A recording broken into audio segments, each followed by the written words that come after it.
Bonjour Grégoire et bienvenue sur ce forum européen. Concernant la décision suisse, il y a beaucoup à dire. Je trouve d'abord un peu triste de la part des partis dits traditionnels d'avoir sous-estimé la droite populiste en Suisse. En effet, en Suisse, si je ne m'abuse, une votation qui remet en cause des traités internationaux devait être déclarée illégale et devrait être annulée.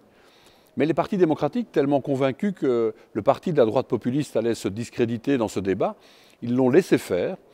Bien mal leur en a pris, puisque j'en veux pour preuve qu'il s'agit là d'une décision, je dirais, teintée aussi de peur et de racisme.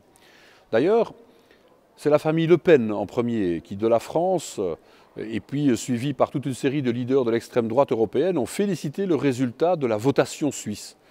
Ceux qui veulent faire le lit d'un continent de la haine ne doivent pas s'y prendre autrement. La vérité, cependant, est tout autre.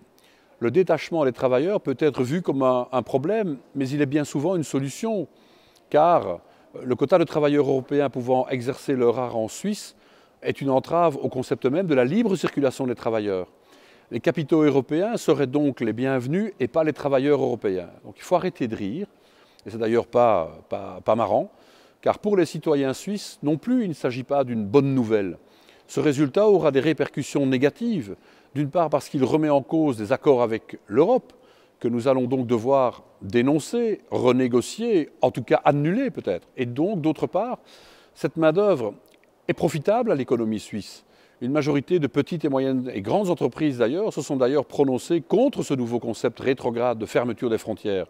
Je voudrais aussi rajouter quelque chose qui me tient à cœur en tant que responsable de la nouvelle réforme européenne sur les marchés publics. On évoque beaucoup le détachement des travailleurs, mais le vrai problème, c'est le dumping social. On ne peut accepter que les entreprises importent, entre guillemets, des travailleurs low cost et mettent de facto des travailleurs européens à la rue par une concurrence déloyale et effrénée. Cette politique d'utilisation des travailleurs low cost ne peut mener qu'à une société low cost. Je ne pense pas que ce soit la société que veulent les Européens de demain.